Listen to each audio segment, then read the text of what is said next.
가면라이더에는 주인공을 도와주는 파트너가 있습니다. 예를 들면 2호 라이더가 있기도 하고 혹은 변신은 안 하지만 주인공을 돕는 파트너도 있죠. 이 중 여러분들이 생각하는 최고의 파트너는 누구인가요? 이번에는 이완님 먼저. 저 이 파트너라는 멘트에서 정말 큰 고민을 했는데요. 이걸 한번 여쭤보고 가고 싶었거든요. 네? 파트너의 기준이 정말 말씀 주신 것처럼 가면라이더에서 파트너로 정의 내린 파트너일지 아니면 주인공의 이제 성장을 도와주는 역할로서의 파트너도 상관이 없는지가 궁금해요. 저는 그거에 따라서 어느 쪽에도 저의 상관이 답변이 없어요. 아 그래요? 네. 그렇다면 저는 두 명을 말해도 될까요? 네. 솔직하게? 네. 저는 한 명은 가면라이더 드라이브의 하트. 아.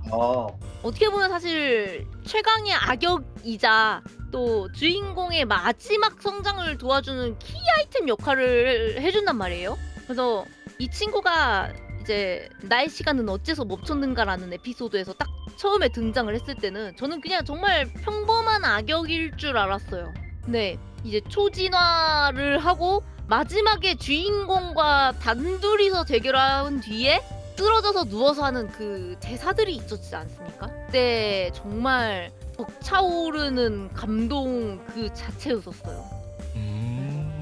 그래서 그때 맨 처음에 아마 초반부인데 거기서 하트가 딱 하는 얘기가 인간에겐 악당이었겠지만 나에겐 친구였어 라면서 로이뮤드를 되게 감싸는 대사를 한번 딱 해요. 그러고 나서 후반부에 가서 주인공과 얘기를 하는데 딱 여기서 하트가 이런 멘트를 치거든요.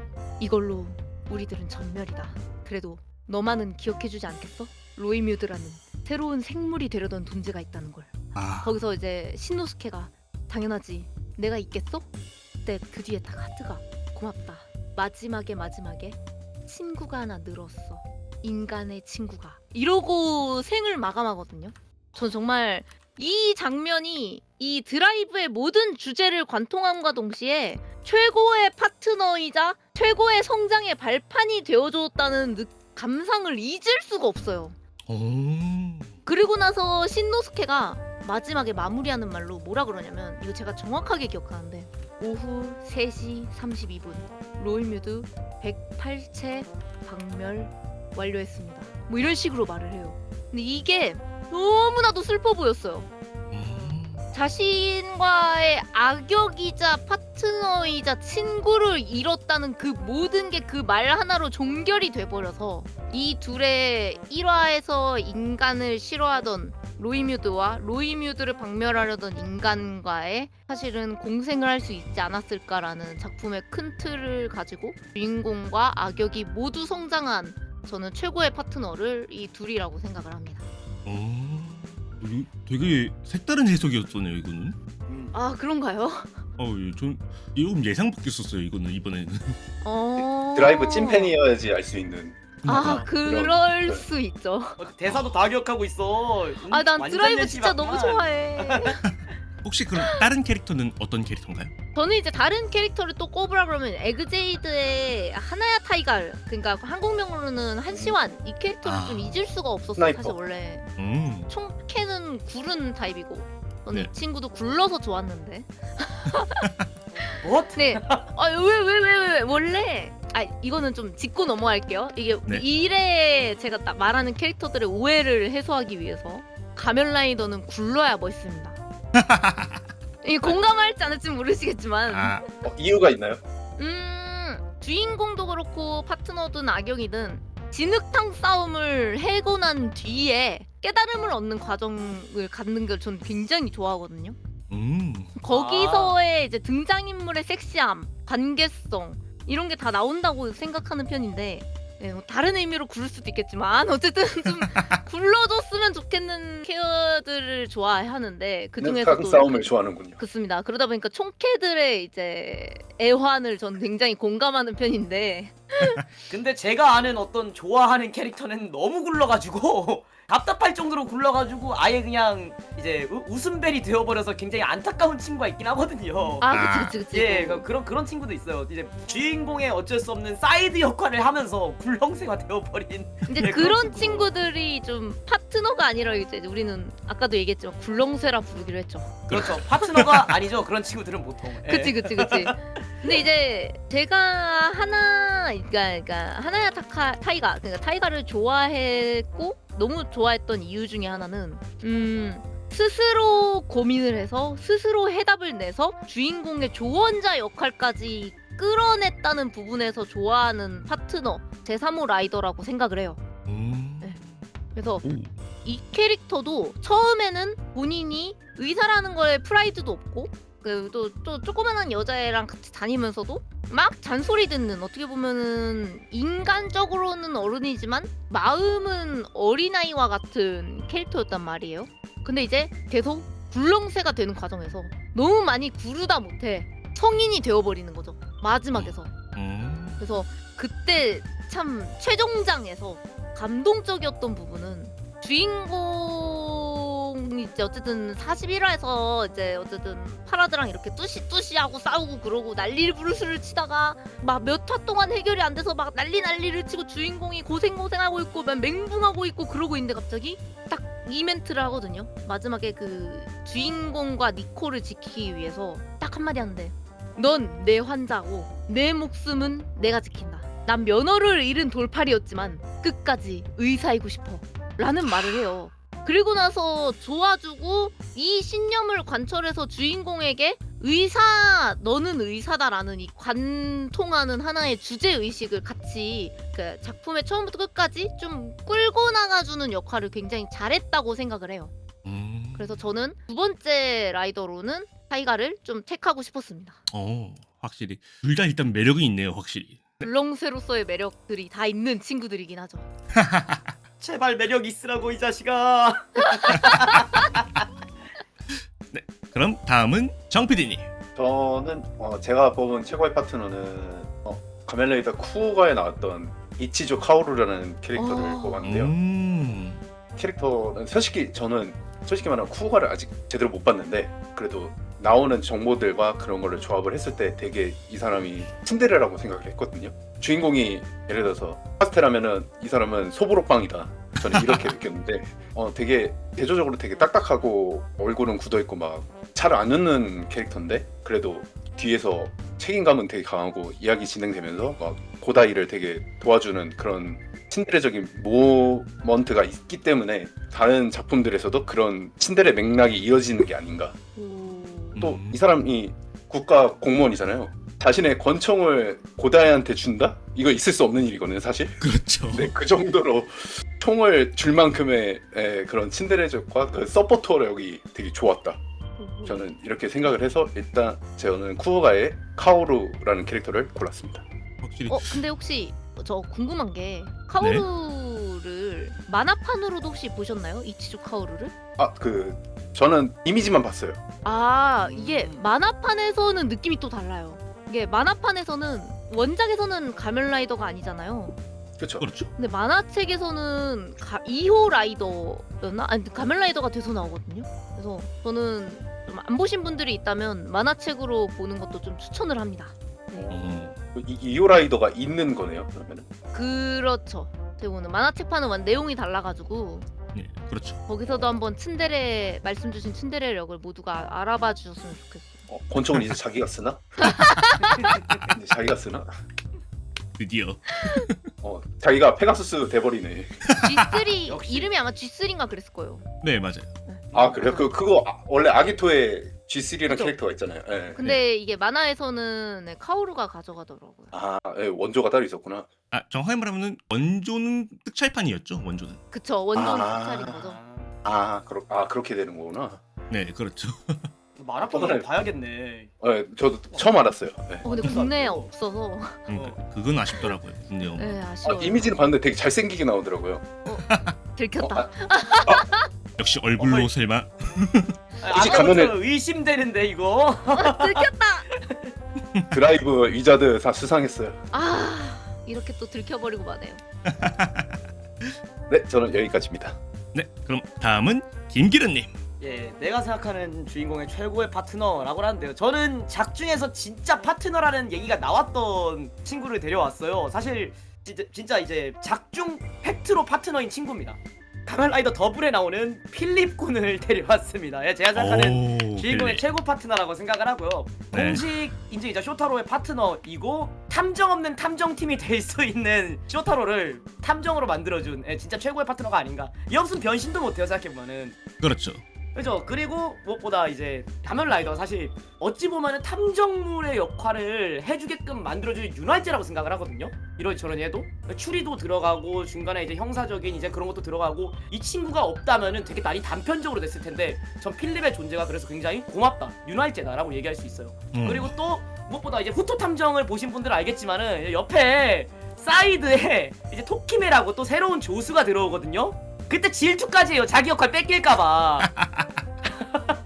그랬나? 진정한 파트너는 이래야 되는 게 아닌가. 자기 입지가 낮아질까봐 이제 자기가 쇼타로한테 도움을 못 줄까봐, 토키메가 더 유능해서 자기 일도 가져갈까봐 좀 질투도 하거든요. 아, 그게 진정한 파트너의 역할이지. 그게 아이보라고 생각을 합니다, 전 개인적으로. 확실히 그렇죠.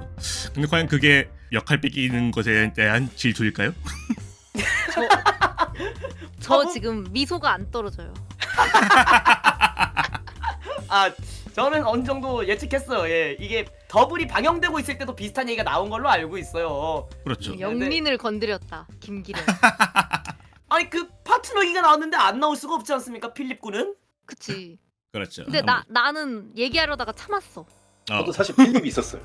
드리프트를 너무 많이 칠까봐 다들 참고 있었던 거 아닙니까? 다 예? 드렸지. 아니 똑똑하기까지 하니까 그냥 음. 그 친구가 그죠. 똑똑하고 그리고 정말 주인공이랑 잘 어울리고.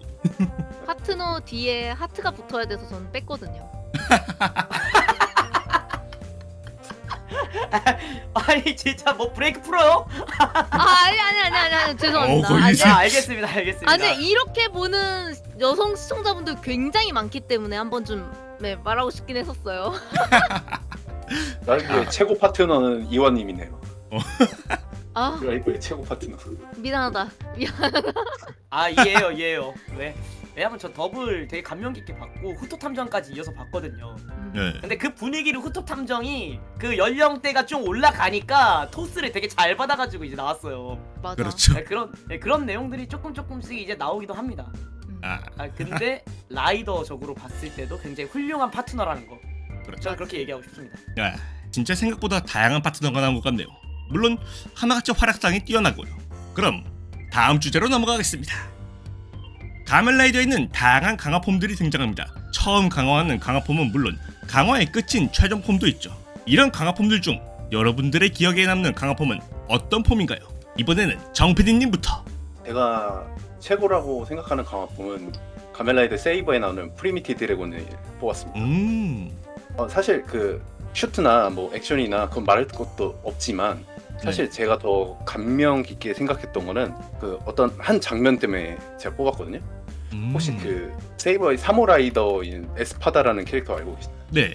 혹시 그 세이버 보신 분들은 아시겠지만 그 친구가 죽었다가 다시 살아나는데 그게 현검을 봉인하면서 다니는데 그게 지구의 운명을 위한 길이라면서 검을 봉인하고 다녀요. 근데 주인공 토우마가 그거를 쟤는 가짜다라고 생각했지만 결국은 진짜였죠. 근데 그런 행동에 대해서 그 배신감이 들고 또 슬픈 감정이 드는 그런 장면이 있었는데 그때 마침 그 프리미티 드래곤이라는 강화폼으로 변신하면서 이제 위에 있는 스노클링이 깨지면서 비 내리는 연출과 함께 그 강화폼이 된 그 프리미티 드래곤이 울부짖는 장면이 나오거든요. 근데 이게 저는 작품 속에서 되게 연출이 되게 되게 좋았다고 생각을 하는 게 거기에 나오는 토우마가 거기에 배신감에 울부짖고 또 그 프리미티 드래곤이라는 설정이 슬픔에 젖어 울부짖는 아기용이라는 그런 컨셉이 있는데 그거까지 이렇게 딱 조화가 되면서 비 내리는 연출이 마치 그 두 캐릭터가 눈물을 흘리고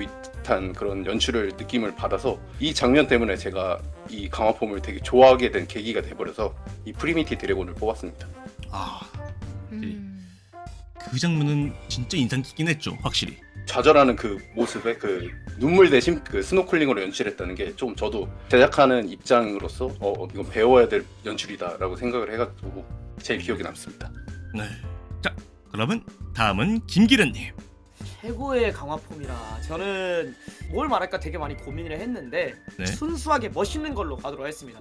제 네. 어린 소년의 마음에 하트에다가 불을 질러준 파이즈 엑셀폼. 야 너무 멋있더라고. 멋있죠. 마치 그 이제 99초 안에 모든 걸 해결해야 되는 이제 시간 제한이 있다는 것도 저는 그것도 너무 좋아요. 이게 제약을 걸어놓고 강해지는 거잖아요, 일종의. 그렇죠.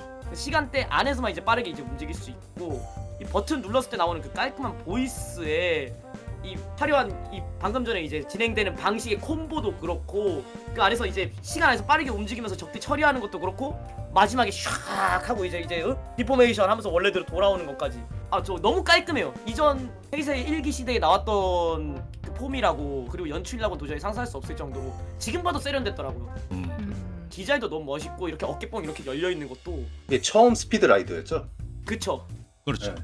이 스피드라이더 이전 그러니까 카부토 이전이죠 이게. 네. 그렇죠. 네. 카부토 이전에 나왔던 스피드라이더 중에서 가장 이렇게 만들어야 된다. 그러니까 이런 류의 연출을 쓴 게 되게 많아요. 엑스맨 보셨던 분들은 아시겠지만 그 퀵실버가 움직이는 연출이라던가 네. 아니면 나중에 소닉 영화판에 나왔던 소닉이 이제 실시간으로 빠르게 움직이는 그런 연출이라던가 아 스피드스타 연출이 이렇게 써야 되는구나 라는 걸 좀 기본적으로 보여주는 거 아닌가 생각이 들 정도로 되게 멋있었다 라고 확실히 생각이 듭니다. 확실히 엑셀 폼이 나올 때마다 그게 다 명장면이었던 것 같아요. 그게. 예, 라이더 킥도 같이 나오고 어우 너무 좋아요.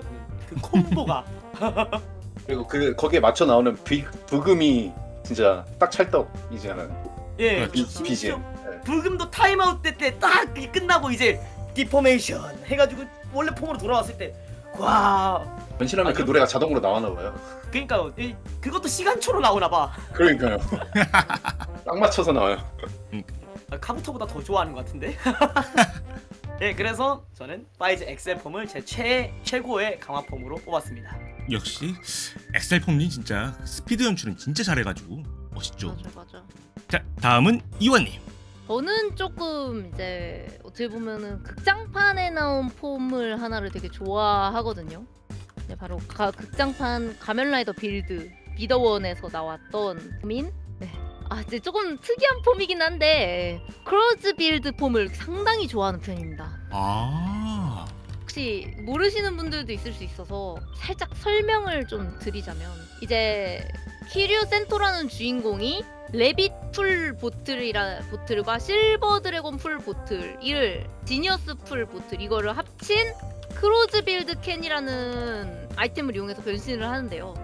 이게 사실은 좀 웃긴 장면이긴 한데 아까 얘기했던 파트너와 키류 센토인 주인공과 파트너인 반조 류가가 파트너와 같이 합쳐져서 나오는 폼이에요. 그래서 둘이 한 몸이 돼서 나오는 폼인데 이게 사실 노린 게 아니라 약간 사고에 가깝게 변신을 하는 건데 디자인뿐만 아니라 이 둘의 유대감까지 좀 깊게 들어가서 뭐라 그럴까요? 극장판을 통해서 이제 저 같은 이제 약간 주인공들이 굴러야 산다는 굴러파들에게 아주 큰 깊은 감명을 준 폼 중에 하나였고요. 실제로 또 이 폼이 좀 많이 좋아하는 이유 중에 하나는 사실 극장에서 키류 센토 주인공이 막 유독 악역한테 그냥 굴러요. 주인공이 구르거든요. 많이들 네. 아시겠지만 본편에서 최종 폼을 받았는데 바닥에서 굴러다녀요. 그렇죠. 한 몇 대 쳐맞고 굴러다니고 되게 유명해요. 그 폼 진짜 이쁘거든요. 하얀색 네. 최종 폼이.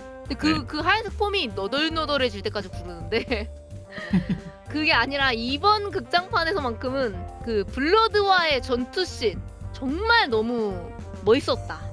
나는 그래서 멋과 재미를 모두 챙긴 데다가 주인공들 간의 서사까지 완벽하게 챙겨서 마무리해주는 한 작품의 마무리를 챙겨준 폼이라는 인상이 있어서 저는 크루즈 빌드 폼을 1등으로 생각을 합니다. 확실히 그 폼도 진짜 기억에 많이 남긴 하죠.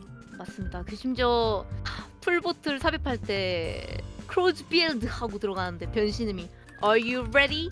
Rabbit, Dragon, be the one, 크루즈 빌드 이러고 딱 얘기하고 필살기 이름이 러브 앤 피스 핀쉬입니다. 그래서 왜 이렇게 약간 수상하죠? 감동적이었어요. 우정 파워인 거죠 다. 우정이죠. 우정이죠. 우정입니다. 우정. 네. 그리고 저는 블랙 앤 레드 조합도 상당히 좋아하다 보니까 이런 서사에 좋아하는 컬러감까지 정말 모든 게 완벽했던 폼이라고 생각합니다. 확실히 그런 면도 확실히 멋있긴 하죠. 역시 다양한 강화폼들이 있다 보니까 여러 강화폼의 이야기가 나오는 것 같네요. 그럼 다음 주제로 넘어가겠습니다. 가면라이더는 상당히 오래되었다 보니 다양한 짤들이 등장했습니다. 이 중 여러분들이 생각하는 가장 웃긴 짤은 어떤 짤인가요? 이번에는 김기련님부터. 예, 개인적으로 와 라이더의 역사는 무시할 수가 없더라고요. 엄청나게 오랫동안 방영을 했었던 시리즈라서 그런지 온갖 것들을 찾으려면 다 찾을 수 있더라고요. 예, 그냥 뒤져보면 나와요. 제가 그렇죠. 최근에 안 그래도 이제 그 주식과 관련된 그런 부분에서 좀 재미있는 것 좀 보려고 이제 광대짤을 조금 찾아봤거든요. 그런데 가면 라이더에도 무려 광대짤이 있더라고요. 그래서 1대 나오는 거죠. 라이더 되면 그만이야 짤을 예, 빌드네. 빌드에서 나왔어요. 예. 라이더 되면 그만이야가 나오더라고. 광대가 여기 왜 있는 거야? 그리고 놀랍게도 그거에 이제 맞장구를 쳐주는 괴인 되면 그만이야 있습니다. 아, 아 진짜. 야 어떻게 이렇게 착착 제가 원하는 자료들에 맞춰가지고 이제 이미지가 있는 걸까요? 그러니까 저 두 짤들 진짜 유명하긴 하죠, 저것들이. 맞아. 아, 좀 깜짝 놀랐습니다. 예. 예, 이제 채팅창에서 둘 다 물린 사람들이라고 그러네요. 네, 괴인이 되거나 라이더가 되거나 둘 중 하나인 거죠 원래. 영웅이 돼서 오래 살거나 아니면 악당이 돼서 죽어버리거나. 예. 음. 자, 제가 생각하는 웃긴 가면라이더 짤은 이렇게 두 개입니다. 저 둘 짤도 확실히 되게 골 때리긴 하죠. 막상 내용은 골 때리는 내용이 아니었었는데. 예, 진지한 내용으로 알고 있어요. 네, 근데 당연히 그렇잖아요. 이 진지함 속에 이런 재미가 이렇게 숨어 있는 겁니다. 네, 그렇죠. 자, 다음은 이완님.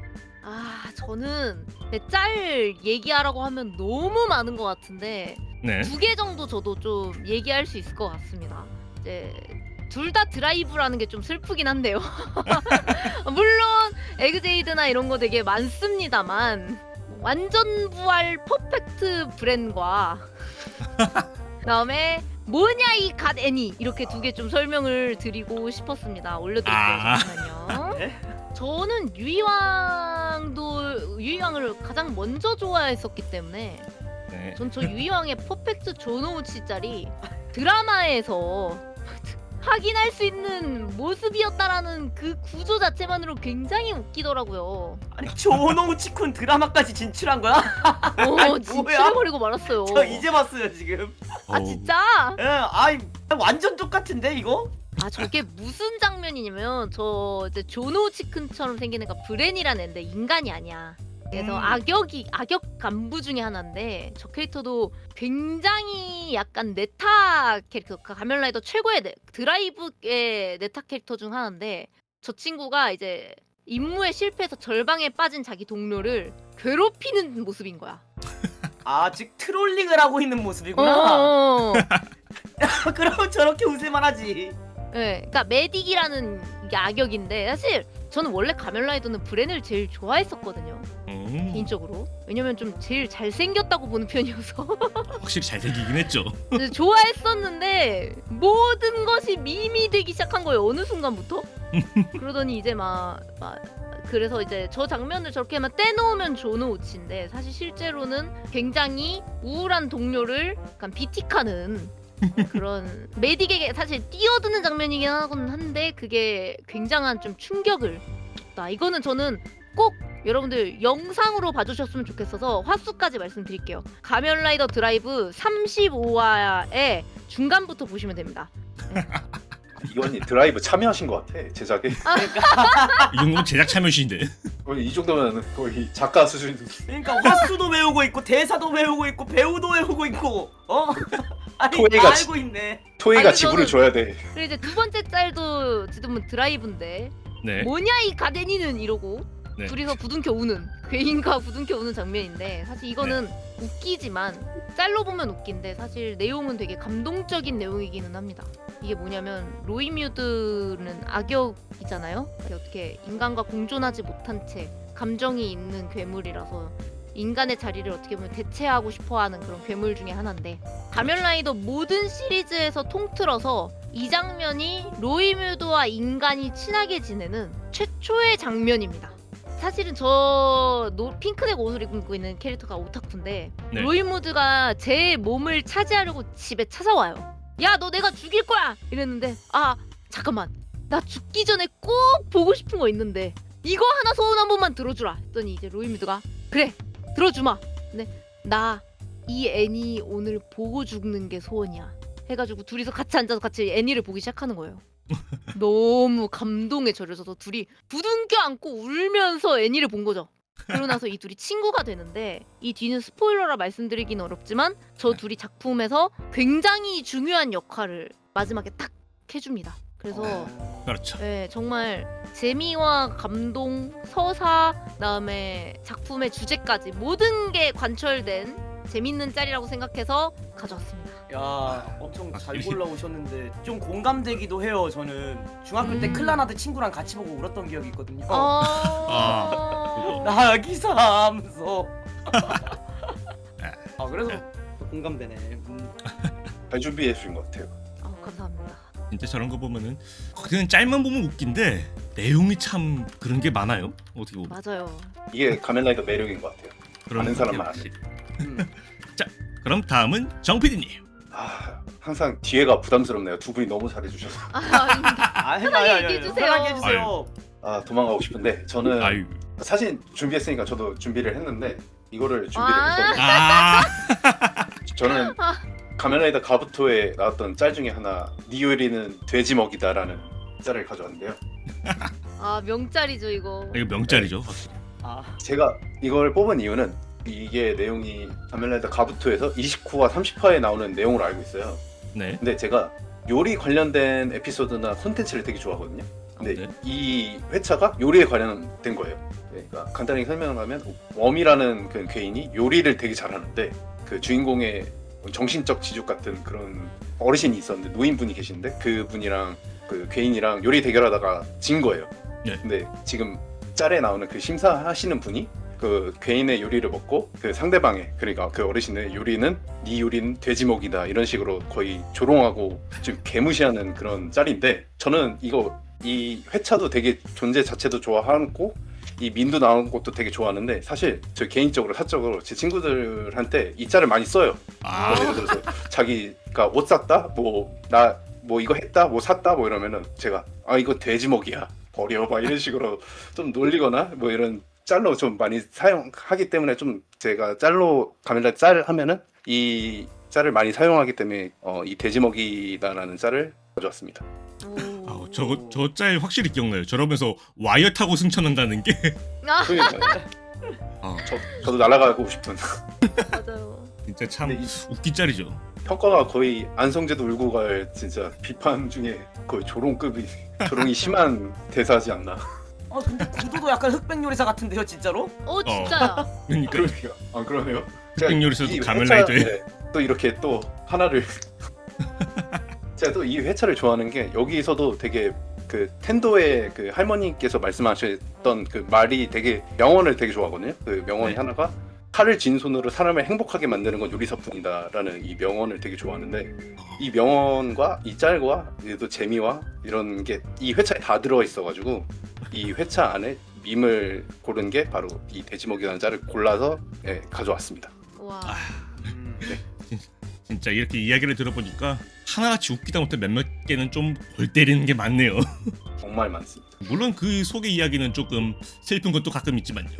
그럼 다음 주제로 넘어가겠습니다. 가면라이더에 당연히 있는 것은 주인공이 쓰러뜨려야 할 최종 보스입니다. 이 중 몇몇은 스토리가, 몇몇은 전투력이 높거나 또는 여러 가지 이유로 사람들의 기억에 남는데요. 이 중 여러분들의 기억에 남는 최종 보스는 어떤 최종 보스인가요? 이번에는 이완님 먼저. 또 이게 이 짤이 저한테 너무 감명 깊어서 보여드릴 수밖에 없는데 요거 단가놈이 실수한 거라는 짤이 하나 있거든요. 데이터 없애기 전에 사키 의식 되돌리고 데이터 말소하면서 죽기 싫다고 발광한 사키 영상 찍어서 CR에 보냈으면 바로 히로 타락시키는 건데. 그러니까 저 장면을 모르시는 분들도 있을까봐 잠깐 설명을 드리자면 이제 최종 악역이 신 당쿠로의 아버지예요. 네, 신 당쿠로의 아버지가 이제 니들은 다 틀렸어라고 하면서 자신의 이제 의지를 관철시키면서 예, 막 주인공들을 몰아세우고 정신적인 공격을 많이 하는 타입의 최종 보스거든요. 근데 전 사실 이조 보스가 제일 웃긴 것 같아요. 정신 공격을 하려고 했으면은 저 글처럼 굉장히 완벽하게 정신 공격을 했었어야 됐거든요. 최악의 아버지로서 당연하게도. 근데 너무 아버지스러웠어요. 중간부터. 그래서 실패. 네, 그 악역이 되려면 제대로 돼야 되는데 제대로 되지 못해서 인상이 깊은 악역이었어요. 약간 한마 바퀴에 나오는 그 바퀴네 아빠 한마 유저 맞아요. 같은 느낌인데요?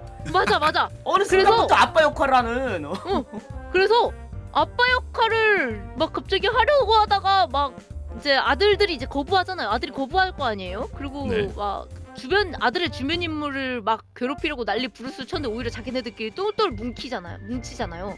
그래서 얘가 결국에는 자포자기를 해버려요. 마지막에. 그래서 단마사무네는 인간으로서의 자신을 포기하기로 했다. 이러면서 딱 갑자기 변신을 쫙 해버리거든요. 근데 너무 어이가 없는 거예요. 아니 세뇌, 타락, 광기 이런 거 얼마나 소재 좋아요. 이 건전한 작품에서 세뇌, 타락만큼 가면라이더가 잘 보여주는 장르가 없는데 지금까지 봤던 모든 작품에서 세뇌, 타락을 가장 못한 최종폼 1위라고 제가 단언하면서 말씀드릴 수 있습니다. 근데 그만큼 임팩트가 있던 건 뭐냐면 사실 이때 최후의 심판이라고 하죠. 최종화 때 최후의 심판이라고 하는데 이때 이 보스가 하는 말이 전 너무 멋있었어요. 사실 세뇌도 타락도 시킬 줄 모르고 약해서 막 야 죄값을 치러라 이놈아 하면서 모두에게 주걱으로 한 대씩 맞고 있을 때 딱 하는 말 마치 자신들이 생명을 구하는 구세주라 해도 되는 양 굿줄에서는 소멸한 자들의 운명을 부셔버렸지. 너희야말로 생명을 모독한 거야 이러면서 자살하거든요. 이게 저한테는 굉장히 큰 울림을 줬던 게 세뇌 타락 못한 주제에 본인은 생명을 모독하지 않았다고 생각하는 거야? 라는 시점에서 본인이 본인을 세뇌하여 인생을 살아온 악역이었던 게 아닌가. 악역의 면모는 타인을 세뇌하는 게 아니라 본인 스스로가 본인의 생각에 세뇌돼서 죽음을 맞이하는 것이라는 거에 딱 멋짐을 느꼈어요. 그래서 셀프 처음부터 세뇌 타락이잖아 그냥. 그치. 그래서 처음부터 중후반까지 다 별로였는데 마지막에 저 한마디로 저에게 경종을 때려준 최고의 이제 최고이자 최악의 최종 폼이지 않았나라고 생각합니다. 최종 보스. 예, 그렇죠. 망상이 이렇게 무서운 겁니다. 그렇습니다. 여러분들 망상을 조심하십시오. 한번 굴러줬어야 되는데. 근데 저라면 더 잘 괴롭혔을 텐데 라는 저 글 하나가 저에게 정말 큰 공감과 감동과 많은 감동을 일으켜준 하나 배우신 것 같아요. 느낌인데. 네, 어우. 제가 많이 배웠습니다. 저 글 하나로. 네. 악마다이.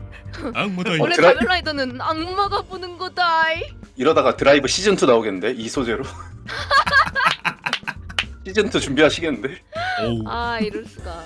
좀 예상 밖의 이야기가 좀 많이 나오긴 했네요. 이게 사실 좀 바라보는 시선이 여덕과 남덕의 시선이 좀 다른 부분도 있다 보니까 저는 좀- 이런 게 저도 재밌는 좀 것 같아요. 예. 각오함 하고 온 거예요. 저도. 솔직히 새로운 시선이었어요 뭔가. 다 보는 시선이 다 저는 다르니까요. 근데 다른 시선은 저도 좋아해가지고 저도 재밌게 들었습니다. 저도. 다행입니다. 그럼 다음은 정 PD님. 저는 최종 보스잖아요. 이거는 솔직히 다른 사람들이 생각할 때 아닌데 막 할 수도 있는 캐릭터를 가져왔거든요. 네. 저는 고른 게 바로 가면라이더 디케이드입니다. 디케이드. 네, 사실상 어찌 보면 주인공이지만 마지막 결말을 마무리한 캐릭터이자 보스는 디케이드거든요. 디케이드 보신 분들 아시겠지만 맨 처음에 쿠레나이 와타루라는 캐릭터가 카메로 나왔을 때 여행을 하라 그러잖아요. 네. 사실 이 여행의 목적이 가면라이더의 성장을 돕고 동료를 삼으라는 뜻이 아니라 모든 걸 파괴하라는 업무를 준 건데 애초에 이때부터 얘는 최종 보스의 캐릭터를 딱 구축이 된 거였는데 우리가 주인공이라는 시점으로 계속 그 주인공으로 바라봤을 뿐 사실상 이 디케이드 세계관에서는 얘가 최종 보스지 않았나. 그래서 결과적으로 대방송편이나 아니면은 원본에서도 마지막에는 모든 가면라이더와 대립을 하면서 싸우잖아요. 결정적으로 이런 걸 봤을 때 히어로와 가면라이더라는 히어로와 그 대적하는 거는 어쨌든 악역이라는 건데 그 악역이 디케이드라는 거를 봤을 때 저는 좀 신선하면서도 재밌게 봤고 또 기억에 남는 최종 보스가 디케이드라고 생각합니다. 확실히 그러면 꽤 특이하긴 했죠. 네.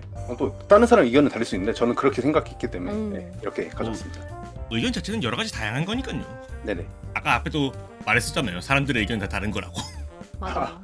근데 인상 깊은 악역이라는 거에 굉장히 공감하는 편이에요, 저도. 그러니까 그건 맞는 것 같아요, 솔직히. 주인공이 최종 네. 보스라는 걸. 그래서 나중에 격정태가 되면서 이제 정말로 가면라이더를 파괴하는 일을 하는 거 보면은 네, 진짜 새로운 패러다임의 악역이지 않나, 최종 보스이지 않나 이런 생각이 들어서 가져왔습니다.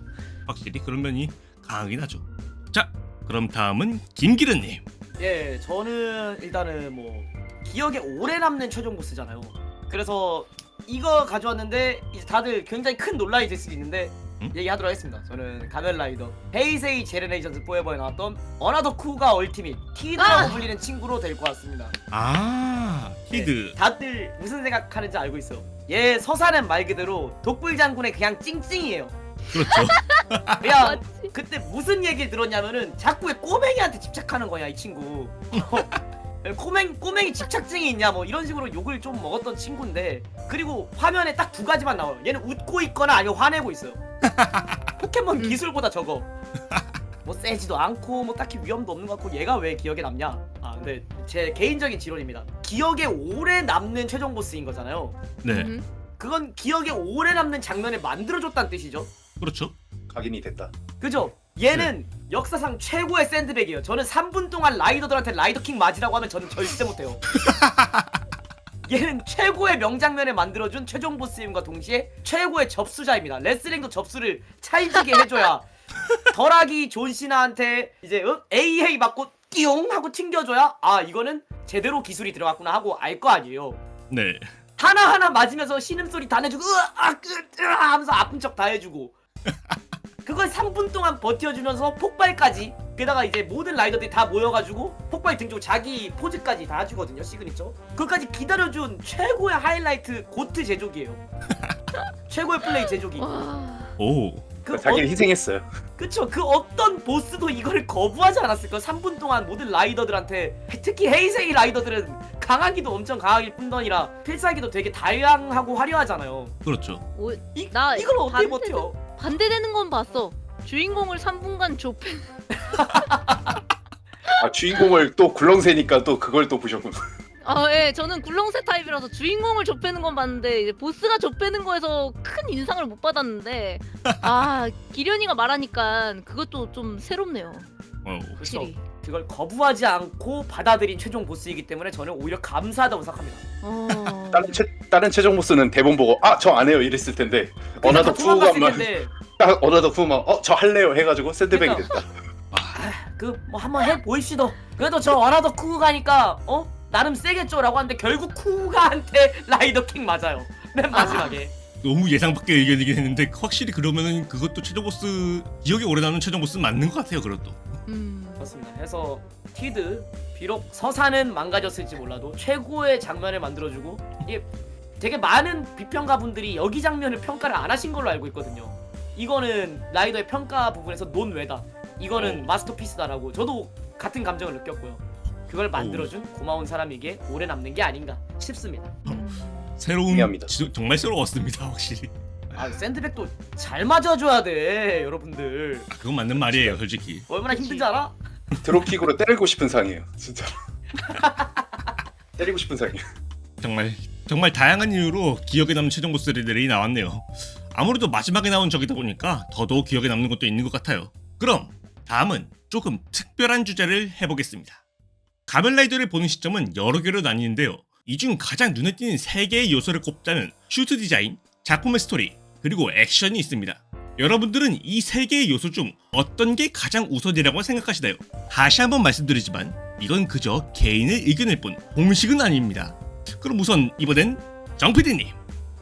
말씀 주신 3가지는 디자인, 스토리, 액션인데 네. 저도 굳이 우선순위를 말씀드리면은 네. 맨 처음은 스토리, 그다음 액션, 그다음 디자인을 이렇게 순서대로 뽑았습니다. 오. 저는 아무래도 네임명 그대로 제작을 하는 입장이다 보니까 네. 스토리를 무시할 수는 없어요. 저는 그래서 그렇죠.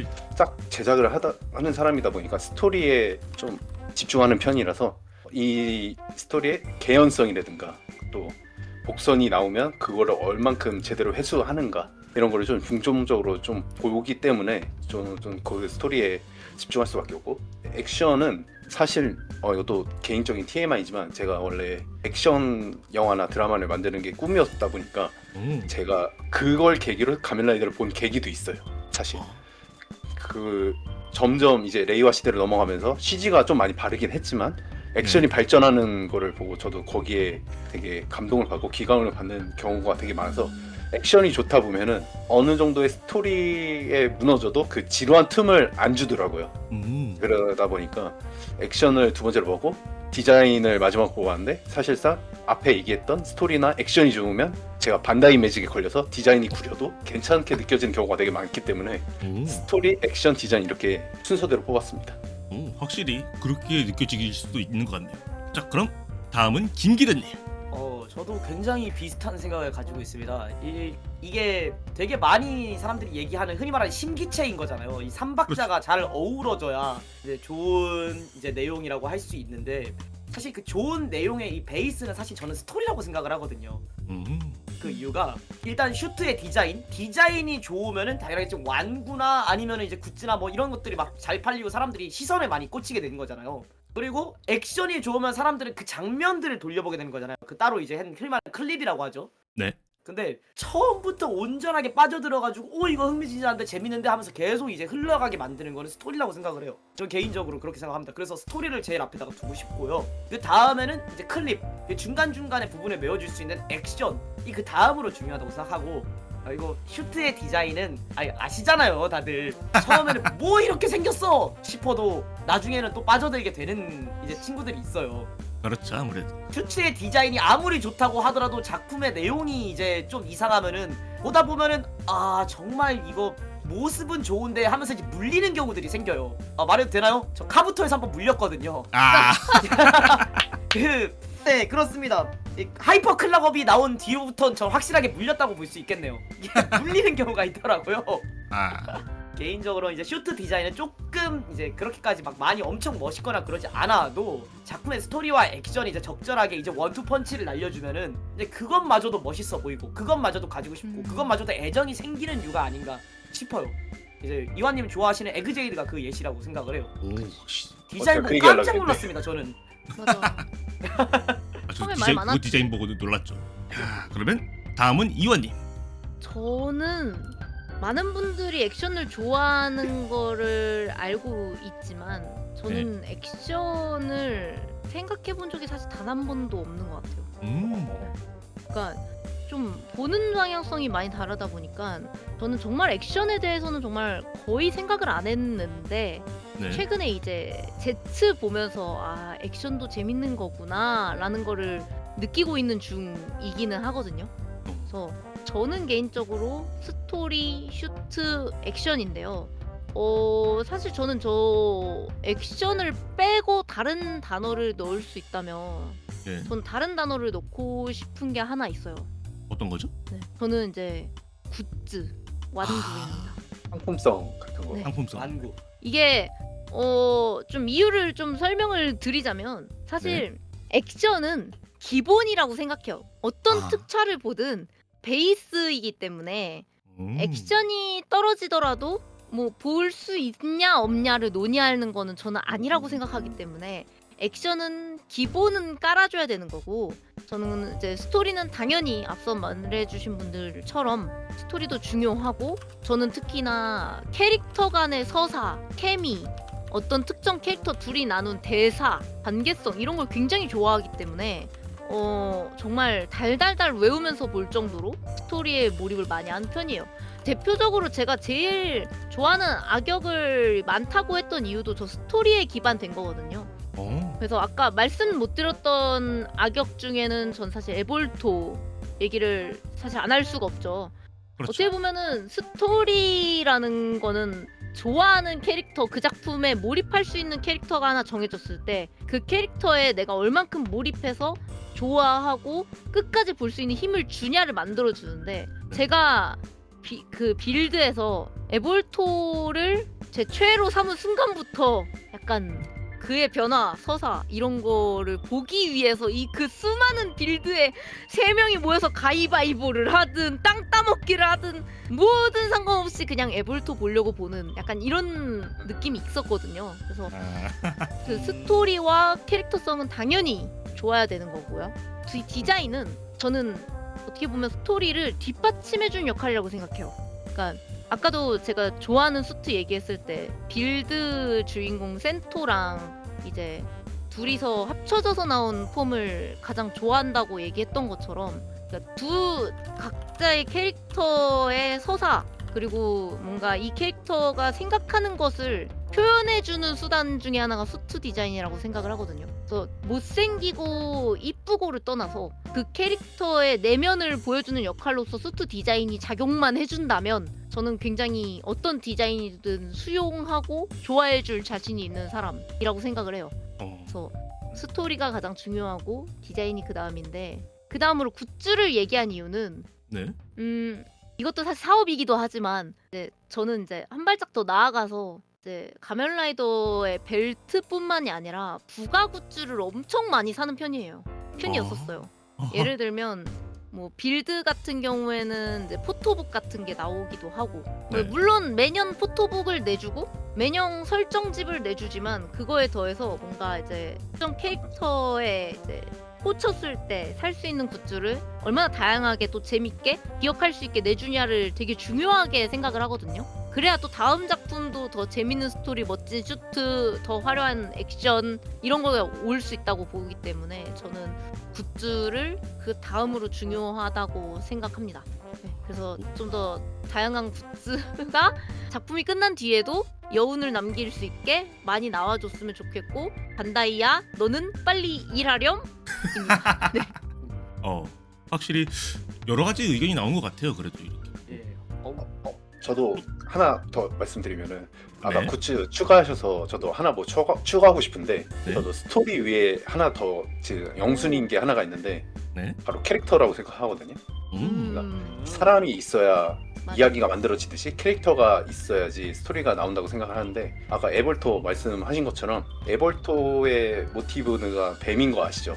그럼요. 네. 근데 그 뱀이 그냥 뱀이 아니라 그 성경 설학에 나오는 아담과 이브에서 맞아요. 나오는 그 뱀이잖아요. 네. 네. 그 아담과 이브에 나오는 그 뱀이 이브에게 사과를 먹으라고 유혹을 해서 그 사과를 먹고 이제 불행을 맞는 그런 그 성경 설화가 있는데, 그쵸. 그 에볼토가 그런 역할인 것 같아요. 그 각 나라를 맞아요. 이간질을 해가지고 결국 전쟁까지 일으키게 된 그 빌드의 스토리를 만드는 거 보면은 이것도 캐릭터가 진짜 중요하다는 거를 좀 말씀드리고 싶었어요. 저는. 맞습니다. 완전 공감합니다.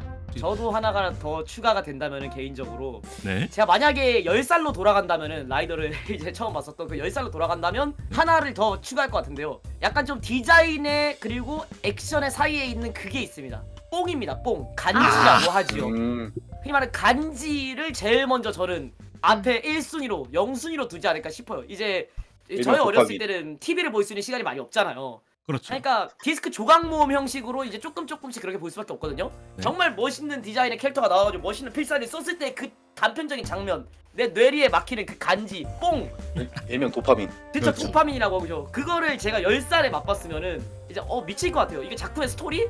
뭔 말하는지 모르겠고 액션? 우와 멋있다. 근데 더 멋있는 거 없나? 근데 갑자기 뒤에서 폭발이 빵에 저기 이제 죽으면서 와 빠져든다. 이 그치. 도파민, 이 뽕. 슈트 디자인 어떻게 생겼는지 몰라. 근데 은색인 것 같아. 이런 식으로 제가 지금 10살로 돌아간다면 그거를 이제 좀 앞에 순위로 보지 않을까 생각도 들어요. 이렇게 좀 더 약간 추가를 할 걸 그랬었나 봐요. 이렇게 할 거. 약간 이렇게 심층 토론이 될 줄 몰랐어요. 그래요? 근데 오히려 이렇게 해서 더 좋은 것 같아요. 더 다양한 의견을 들어볼 수 있으니까. 그렇죠. 진짜 이렇게 다양한 의견이 나왔네요. 물론 제 생각에는 이거에 대한 정답은 솔직히 없다고 생각합니다. 제 생각에. 그렇죠. 예.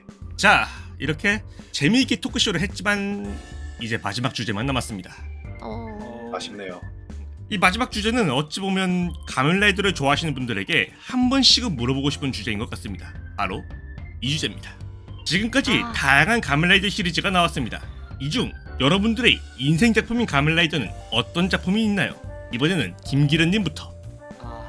이게 제가 두 가지를 얘기할 수 있을 것 같습니다.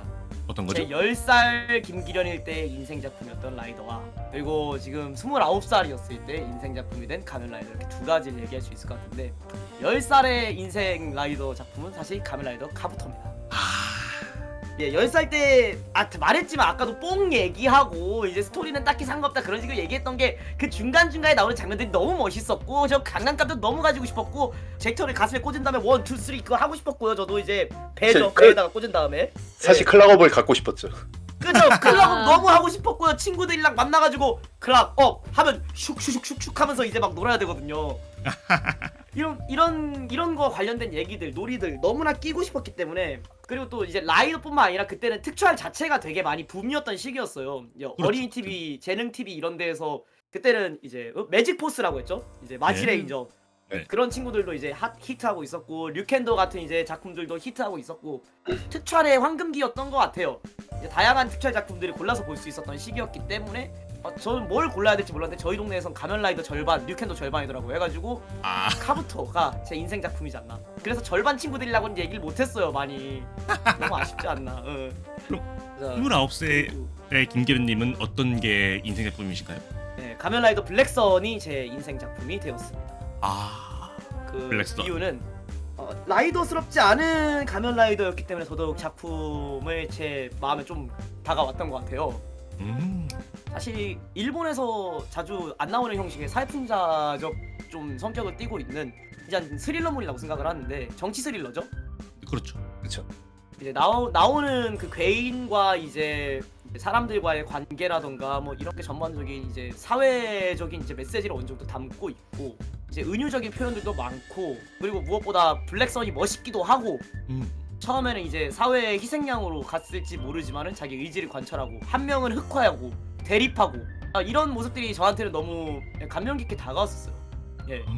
그래서 저한테는 블랙선이 인생 작품이지 않나 싶습니다. 메시지도 뭐라고 시원하게 얘기를 못 하겠는 게 약간 이 작품의 완전 하이라이트인 것 같아요. 마지막에 결말에 딱 보면은 아오이는 결국에는 그 사람들과 비슷한 길을 걸을 거다라는 예시가 딱 나오잖아요. 그렇죠. 투쟁의 길을 걸을 것 같다. 이게 좋은 결말인지 나쁜 결말인지를 모르겠어요. 전 사실 이게 그냥 씁쓸한 것 같아요. 계속 사회적인 약자들을, 그리고 괴인들은 차별이 될 거고, 이 안에서 사람들을 조금 더 섞이기로 노력을 하겠지만 그 노력이 맞는지도 모르겠고, 이런 씁쓸한 맛이기 때문에 저한테는 성인의 가면라이더처럼 느껴졌습니다. 확실히 그 결말이 되게 너무 좀 현실적인 느낌이긴 했죠. 네, 그래서 많이 아쉬워하는 사람들도 있는 것 같고요. 시원시원하지 못해서.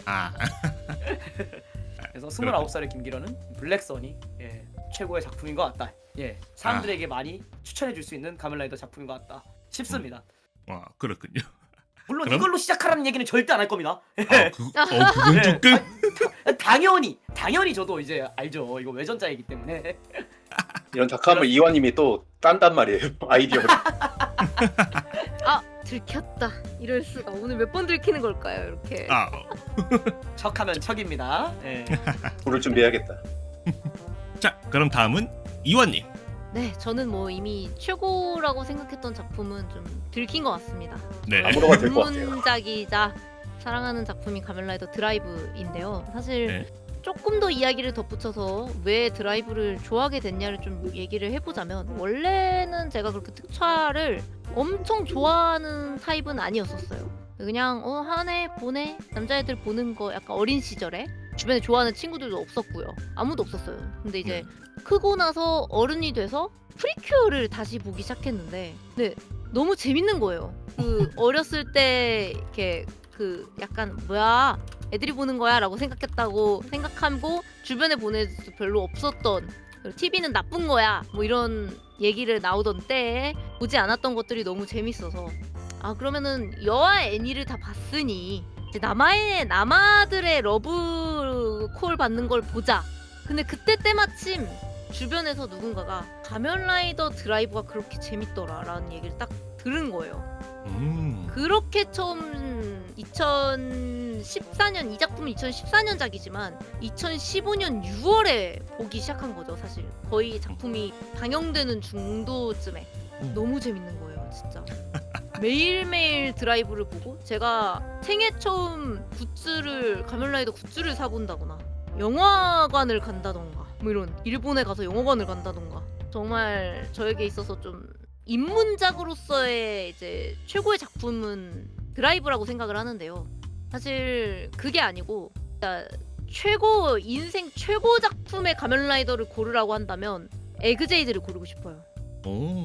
제 인생 최고의 작품의 가면라이더가 에그제이드인 이유는 사실 드라이브는 어른들의 시점에서 이야기되는 게 너무 많더라고요. 그냥 제가 봤을 때는 물론 어린아이들에게도 친구, 우정 이런 거 보여줄 수 있겠지만 너무 어린아이들에게는 와닿지 않는 느낌이었는데 에그제이드는 어린아이의 시점과 어른들의 시점에서 모든 걸 만족시켜준 최고의 작품이라는 느낌이 있었어요. 특히 병원 가기 싫어하는 어린이, 게임을 좋아하는 어린이의 시점에서 봤을 때도 너무나도 이렇게 감동적이었을 거고 또 그런 어린아이를 키우는 부모님들 그리고 나의 어린 시절을 추억을 되새겨주는 그러면서도 그 속에서의 감동 그리고 재미까지 모든 거를 잡은 작품은 저는 에그제이드라고 생각을 합니다. 그리고 사심을 담아서 좋아하는 작품은 사실 이거는 좀 한 귀로 듣고 흘려주시면 감사하겠는데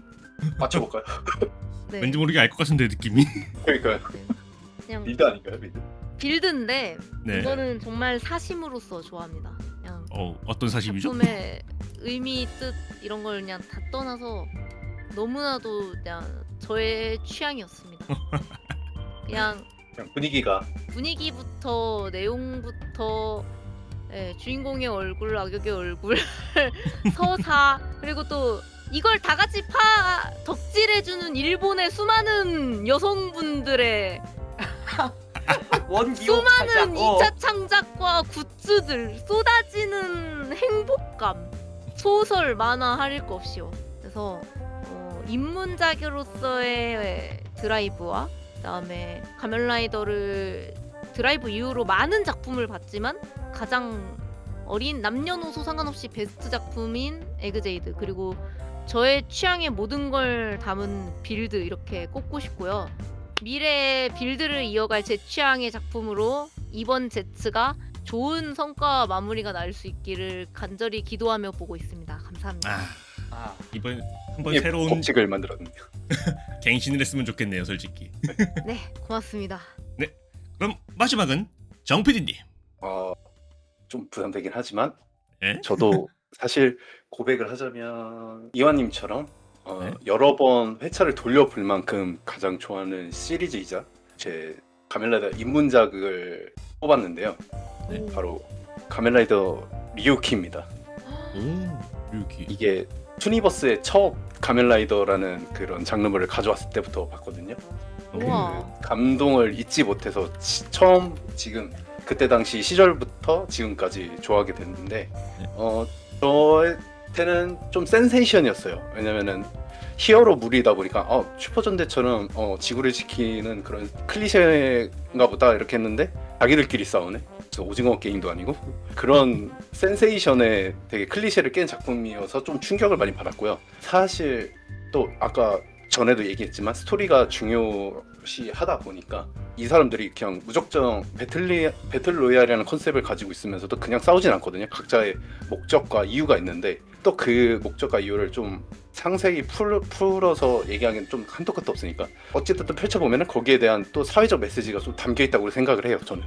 그래서 지금 나이대도 들어보면은 이게 마지막 화에 나오는 메시지가 있는데 이 싸움에 정의는 없다 뭐 이런 식으로 얘기를 하는데 그 멘트가 그 각자의 소원을 위해서 좀 자기에게 싸우는 건데 저는 자기의 주관이 곧 정의라는 말이 아니라는 거를 메시지로 좀 던져주는 그런 양면성이 있는 메시지라고 생각하는데 이 작품이야말로 조금 실험적이면서도 나름의 제작자가 강한 메시지를 주려고 하는 시도가 되게 많구나 라는 그런 작품이라고 생각을 했고, 또 거기에 나오는 또 굳이 이 메시지가 아니라 또 거기에 나오는 또 개그물이라든가 아니면 또 조금의 느껴지는 반전과 캐릭터성 이런 것 때문에 저는 가면라이더 유유키를 뽑았습니다. 류키가 확실히 좀 많이 센세이션하긴 했죠 그때. 제가 그때 봤을 때는 좀 충격이었어요. 히어로물이 아닌 느낌이었어요. 저는. 지금 봐도 그건 되게 충격적인 작품이긴 해요. 아무래도. 네. 이거 네. 이후로 또 네. 배틀로얄 같은 게 또 만들어졌다는 생각합니다. 아 그랬으면 좋겠네요. 근데 진짜 한번 그런 게 또 나왔으면 좋겠어요 솔직히. 네 정말 다양한 이유의 인생 작품들이 나온 것 같네요. 이렇게 가면라이더 토크쇼가 마무리가 되었습니다. 컨텐츠를 봐주신 시청자분들은 물론 참여해주신 여러분들한테도 정말로 감사합니다. 앞으로 가면라이더 많이 사랑해주세요. 그럼 지금까지 득찰모로 살아가는 사람들 슈퍼라이드 타임과 이완님, 정PD님, 김기련님이었습니다. 감사합니다. 감사합니다.